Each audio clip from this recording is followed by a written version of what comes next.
어느 집단을 가든 분명히 같은 환경에 같은 수준이었는데도 나중에 보면 가난하게 되기도 하고 부자가 돼서 살아가는 사람들이 있죠. 제가 그런 부자들을 계속 관찰해보고 책에서도 성공한 사람들의 공통점을 분석하다가 깨달은 거는 책임감이 남다르게 갖춰져 있다는 겁니다.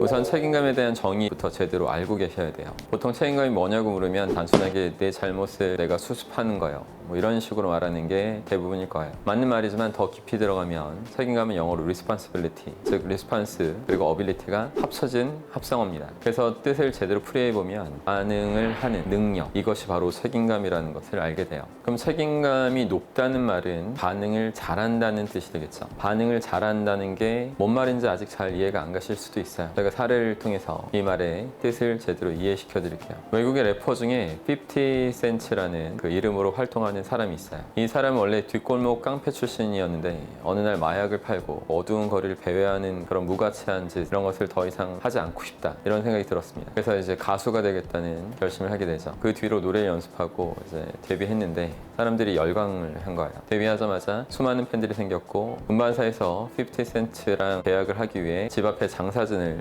펼칠 정도였다고 합니다. 그래서 50 센츠는 그 중에 하나였던 콜롬비아 레코드사라는 곳하고 계약을 맺었고 1년 동안 앨범 준비를 하기 시작했죠. 근데 앨범 준비를 거의 다 끝내고 앨범이 나오기 불과 몇 주를 앞둔 시점에서 한 살인 청부업자가 나타나 50 센츠의 몸에 총알 9발을 쏘게 돼요. 정말 최악의 상황인 거죠. 열심히 준비했던 앨범은 취소됐고 다른 음반사들도 그 50 센츠의 앨범과 계약하기를 꺼려했습니다. 이런 상황은 50 센츠를 파산으로 몰아갔고 사람들은 그를 조롱하고 비웃기 시작했죠. 이런 말을 하는 사람들도 있었어요. 명색이 래퍼인데 험한나게 병원 침대에서 링거나 꽂고 있다니 그냥 살인 청부업자한테 다시 총 맞아서 확실하게 죽어버리지 그래. 50 센츠는 말을 안 해도 정말 죽고 싶은 심정이었겠죠. 하지만 이때 50 센츠의 책임감이 빛을 발합니다. 이대로 다시 어두운 뒷골목으로 들어갈 것인지 아니면 상황을 역전시킬 것인지 이 질문을 떠안고 자신의 친구 집에 들어가서 몇 달 동안 고민을 했다고 해요. 결국 다시 음악을 하기로 결심합니다. 책임감 있게 반응을 잘 해낸 거죠. 근데 목소리가 예전 같지가 않았다는 게 이제 마음에 걸렸어요. 총알 9발을 맞을 때 한 발이 혀를 맞춰서 아직까지 혓바닥 곳곳에 제거되지 않은 미세한 파편들이 남아 있었기 때문에 목소리가 이제 거칠고 탁해진 겁니다. 하지만 이번에도 50 센츠는 반응을 잘 해냈어요. 아예 노래를 우울한 회색빛 도시의 밤거리 모습을 떠올리게 하는 걸 목표로 해서 거칠고 긴박감 넘치는 랩을 정말 피나게 연습하기 시작했죠. 그리고 다시 길거리로 나갑니다. 위협이 여전히 남아있는 상태였다고 해요. 그럼에도 꿋꿋이 나가서 다시 노래하기 시작한 겁니다. 그랬더니 50 센츠의 목소리에서 느껴지는 분노와 그 거친 악기 사운드가 길거리 젊은이들 사이에 급속도로 빠르게 퍼져나가기 시작합니다. 그의 노래는 계속 입소문을 타면서 심지어 그 살인 청부업자를 고용했던 그 뒷골목 사람들한테도 큰 호응을 얻어냈다고 합니다. 이외에 50 센츠는 자신의 랩을 누구든 복사해서 즐길 수 있도록 했고 그 덕분에 전 세계에서 인기를 얻게 돼요. 그러다가 당대 최고의 래퍼였던 에미넴한테까지 50 센츠의 소식이 전해집니다. 에미넴은 바로 50 센츠를 찾아가서 계약을 했고 50 센츠의 재산은 5억 달러를 돌파하게 되죠. 다시 정상의 자리에 올랐고 더 이상 살해 위협을 받지도 않게 된 이후에 50 센츠는 이렇게 말했어요. 모든 부정적인 것은 긍정적이다. 저는 여기다 말을 좀 더 추가하고 싶어요. 모든 부정적인 것은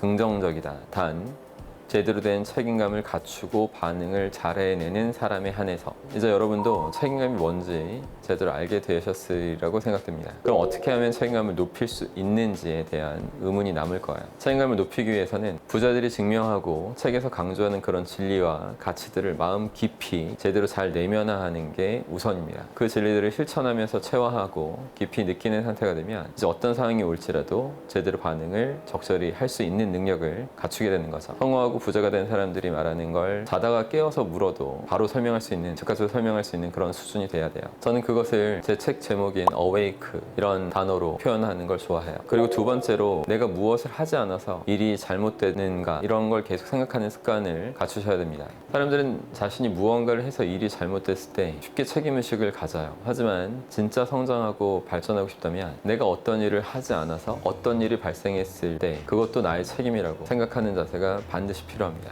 내가 강력한 스승 밑에서 배우지 않았기 때문에 이렇게 됐다. 내가 거인들의 책을 미리 보지 않았기 때문에 이렇게 됐다. 이런 식으로 모든 것을 다 자신의 책임이라고 생각할 수 있는 사람들만 더 진정한 발전을 이루게 됩니다. 여러분들은 이제 책임감의 정의를 제대로 이해하고 진정한 책임감 있는 자세로 인생을 살다 보면 그 어떤 문제가 닥쳐도 무너지지 않고 이겨내는 그런 사람으로 거듭나게 되실 거예요. 그럼 항상 힘내십시오.